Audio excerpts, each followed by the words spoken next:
नमस्कार, जय हिंद। आप सभी का स्वागत है आपके अपने चैनल पर। जैसा कि मेरा वीडियो पिछला जो आया था उसमें कहना था कि झारखंड बेवफा है। क्या है?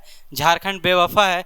लेकिन हम लोग लेके चल रहे हैं पैरेलल दोनों चीज़ों को। क्यों और किन चीज़ों को वो देखिए। एक तो झारखंड और साथ ही साथ हम लोग लेकर चल रहे हैं BSSC इंटर लेवल। आपको पता है हमारा प्रश्न जो है वो विज्ञान से जुड़ा हुआ और विज्ञान से वैसा प्रश्न जो किसी ना किसी एग्ज़ाम में आया हुआ है। तो सारा क्वेश्चन तो वही होता है, क्वेश्चन तो कभी बदलते नहीं, चाहे एग्ज़ाम का नाम बदल जाए। तो हम लोग दोनों को कवर कर रहे हैं और दोनों को मिलकर आपको और हमको बस बढ़ते जाना है। आप भी नौकरी लीजिए और हम भी, आपको प्यार दिखाना है हमारे तरफ, जिससे कि हम भी आगे बढ़ते रहें।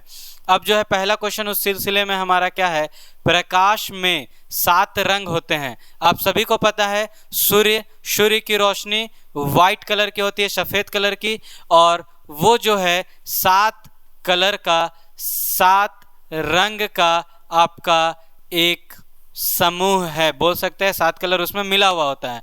तो रंगों को अलग करना है। अब अपना दिमाग क्या कह रहा है कि उन रंगों को अलग करिए, तो करने का क्या तरीका है?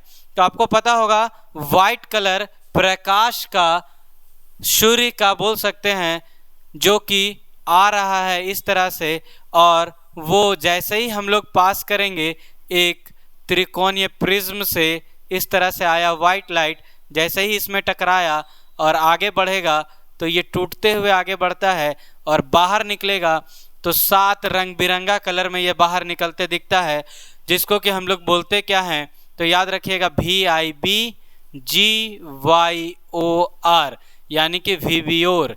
और विवियोर जो है इसका नाम का कुछ मतलब है। V का मतलब होता है आपका वॉयलेट, I का मतलब होता है इंडिगो, B का मतलब होता है ब्लू, G का मतलब होता है ग्रीन, Y फॉर येलो, और O से आपका हो गया ऑरेंज, और R फॉर रेड, जिससे कि हम लोग लिख भी रहे हैं। तो ये 7 कलर है और ये वाइट लाइट टूट जाता है। इस प्रक्रिया को हम लोग क्या कहते थे? इस प्रक्रिया को हम लोग नाम देते हैं डिस्पर्सन ऑफ लाइट। इस प्रक्रिया को हम लोग नाम दे देते हैं डिस्पर्शन ऑफ लाइट। और ये हुआ किसके कारण? प्रिज्म के कारण। तो ऑप्शन आपको ऐसा ही खोजना है।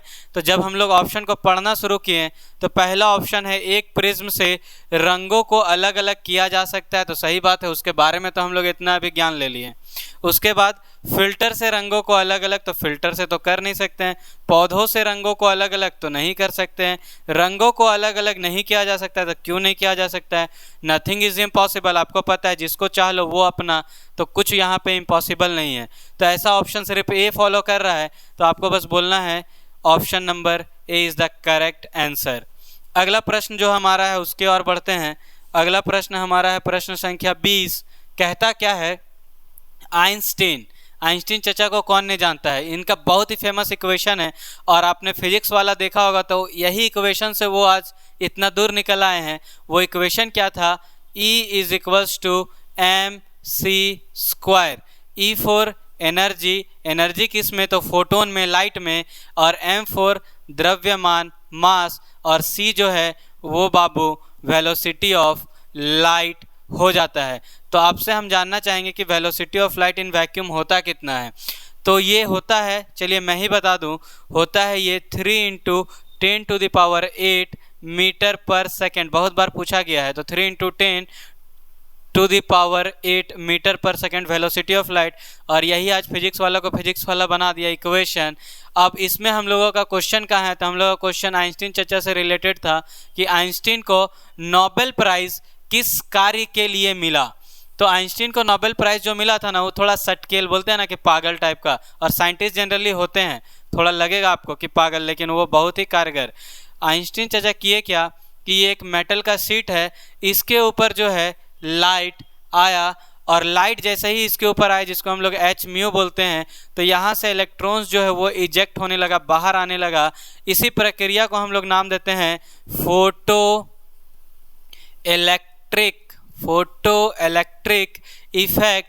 और हमारे आइंस्टीन सर को जो है मिला था नोबेल पुरस्कार, नोबेल प्राइज़, वो इसी से रिलेटेड मिला था। और वैसा यहाँ पे लिखा हुआ है देवसेना के साथ, डी यानी कि देवसेना आपको पता होगा, प्रकाश विद्युत प्रभाव फोटो इलेक्ट्रिक इफेक्ट के कारण उनको मिला था नोबेल प्राइज़। बढ़ते हैं अगले प्रश्न की ओर। अगला प्रश्न हमारा जो है बहुत ही बेहतरीन कॉन्सेप्ट से भरा हुआ, और क्या है, यदि किसी ऐनक, ऐनक मतलब पता है ना, चश्मा, मेरे आंखों में भी आपको दिख रहा होगा ये गोल सा चश्मा, बस उसी चश्मा का बात है कि लेंसों का शक्ति, शक्ति यानी कि पावर, शक्ति आपको वो DID वाली शक्ति को नहीं समझ लेना है, शक्ति यहाँ पे कौन है तो पावर, और पावर कितना है तो 2 डायोप्टर, +2 डायोप्टर हो तो उसकी फोकल दूरी होगी। तो आपको पता होगा जो शक्ति होती है, शक्ति पावर, वो क्या होती है तो 1/f, और f हमारा होना चाहिए मीटर में। तो आप देखिए पावर दिया हुआ है डायोप्टर में, कितना डायोप्टर तो 2 डायोप्टर। आपसे पूछा क्या, फोकल दूरी, तो आप इसको पलट ना दीजिए, पलट दीजिएगा। जैसे यहाँ पे 1 है तो क्रॉस मल्टीप्लिकेशन, तो इसको क्रॉस करेंगे तो 2 × f = 1। हमको तो बाबू पूछा f है, तो अब f बताने के लिए हमको करना होगा 1/2, क्योंकि 2 इधर आ जाएगा तो भागा में, और 1/2 मीटर। अगर हाफ मीटर है तो उसको सेंटीमीटर में बदल दीजिए, तो 100 से करिए गुना, और 100 से जैसे ही गुना किए तो आ गया 50 सेंटीमीटर। तो इसका सही उत्तर जहाँ पे लिखा होगा 50 वही होगा, और ऑप्शन सी में आपको दिख रहा है 50 सेंटीमीटर, तो ये हो गया। इसमें एक चर्चा और हम कर ले, छोटा चर्चा, कि ये जो पावर आप देखते हैं तो पावर में 2 चीज़ होगा, या तो +2 डायोप्टर होता या तो -2 डायोप्टर होता। अब +2 डायोप्टर है तो कौन सा लेंस है बाबू, जरा कॉन्सेप्ट को समझना, कौन सा लेंस है तो प्लस हम लोग यूज करते हैं तो वो होता है, आपका याद रखना है, कॉन्वेक्स लेंस। और चचा कॉन्वेक्स लेंस वही यूज करेगा जिसको सामने वाला क्लियर नहीं दिखेगा, जिसको सामने देखने में परेशानी हो, जिसको हम लोग बोलते हैं हाइपर माइट्रोपिया, वो यूज़ कर लेगा आपका ये कन्वेक्स लेंस। और जब पावर इसका माइनस में होगा तो हो जाएगा लेंसवा का नाम कॉनकेव लेंस, और ये वही यूज करेगा जिसको दूर वाला देखने में दिक्कत होगा, वो दूर है हम देख नहीं सकते, तो बस यूज़ ना कर लीजिए कॉनकेव लेंस। अब कॉनकेव लेंस ये हम लोग बीमारी को नाम देते हैं, जैसे ऊपर हाइपर माइट्रोपिया बोले तो इसको बोलते हैं मायोपिया, याद रखना है आपको, मायोपिया। बढ़ते हैं अगले प्रश्न की ओर। अगला प्रश्न हमारा, विद्युत उत्पन्न करने के लिए कौन सी धातु का उपयोग होता है।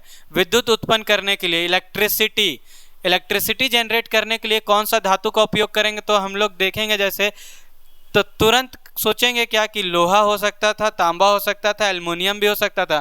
पहले तो एल्युमिनियम का तरवे ना रोड पे ऐसे फैलाया हुआ था, तो दिमाग में आ जाएगा वो वाला कहानी, लेकिन ये आपको कंफ्यूज करेगा, फिर खेल जाएगा एग्जामिनर। यहाँ पे ये बोल रहा है एक्चुअली में कि उत्पन्न करना है, हमको सीधा प्रोड्यूस्ड करना है, उसको बनाना है, पार नहीं करना है, एक जगह से दूसरे जगह नहीं लेके जाना है। तो बनाने के लिए हम लोग नाभिकीय जो अभिक्रिया करते हैं, हम लोग बोलते हैं न्यूक्लियर रिएक्टर वाला चैम्बर। तो न्यूक्लियर रिएक्टर का यहाँ पे कॉन्सेप्ट ले लिया, ही क्वेश्चन जो है खेल दिया है इस बार, न्यूक्लियर रिएक्टर वाला यहाँ पे कॉन्सेप्ट ले लिया। और न्यूक्लियर रिएक्टर वाला कॉन्सेप्ट जैसे ही लिया आपको, तो आपसे पूछ रहा है कौन सा, तो आपको पता होगा यूरेनियम 92 नंबर पे जो होता है उसको हम लोग यूज़ करते हैं न्यूक्लियर रिएक्टर में। तो ये खेल दिया है आपको, याद रखना है यूरेनियम का इस्तेमाल करते हैं हम लोग विद्युत उत्पन्न करने के लिए। बढ़ते हैं अगले प्रश्न की ओर। अगला प्रश्न है हमारा, कमरे को ठंडा किया जा सकता है। आप किसी कमरा में हैं और वो बहुत गर्म है, उसको ठंडा करना है, तो कैसे ठंडा कीजिएगा, तो कमरा को ठंडा करना है। आप सोचिए क्या क्या हो सकता है प्रक्रिया। तो कमरा को ठंडा करने के लिए हम लोग यहाँ पे देखिए, पानी के बहने से चलिए थोड़ा देर के लिए इसको रख सकते हैं। संपीड़ित गैसों को छोड़ने से, तो ये बोल रहा है कंप्रेस्ड गैस, ऐसा तो कुछ नहीं है, गैस को छोड़ने से कहाँ से ठंडा हो जाएगा। फिर है रसोई गैस से, रसोई गैस से कहाँ से ठंडा होगा, इसको भी हटाइए।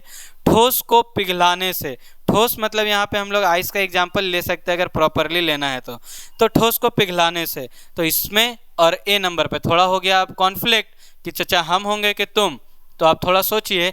मान लीजिए यहाँ पे थोड़ा ऑप्शन एकदम बारीकी से आपको दिया नहीं है, ये आपका घर है और घर पे आपका ये छत है और छत के ऊपर अगर आप पानी को पूरा भर दीजिएगा, ये छत है इसके ऊपर आप पानी को पूरा भर दीजिएगा तो आपको पता है क्या होगा, तो होगा वाष्पीकरण, इवापोरेशन। और जैसे ही इवापोरेशन होगा तो गर्म जो है वहाँ पे आपका गर्मी जो भाप बना हुआ वो उड़ जाएगा और बाकी ठंडा होने लगेगा रूम। तो बहुत लोगों को लगेगा कि ठोस को पिघलाने से, लेकिन ठोस को पिघलाने से वैसा खास फर्क नहीं पड़ेगा। याद रखिएगा पानी के बहने से, लेकिन पानी वो छत पे रहे तो ये ठंडा हो सकता है। आपको भी कमेंट करके बताना है कि कहीं ये वाला भी प्रश्न का उत्तर बन सकता था क्या। अगला प्रश्न हमारा जो है ये है चुंबकीय सुई से जुड़ा हुआ, और इसको हम लोग कवर करेंगे नेक्स्ट वीडियो में। इस वीडियो में इतना ही रखते हैं। अगर आपको ये सेशन बहुत ही प्यारा लग रहा है और प्यार वाला बॉन्ड हम लोगों के बीच में कनेक्ट हो रहा है, तो बस आपको करना एक ही चीज़ है, लाइक एंड सब्सक्राइब, और साथ ही साथ आप शेयर भी कर सकते हैं अपने दोस्तों के साथ। मिलते हैं नेक्स्ट वीडियो में, तब तक के लिए जय हिंद।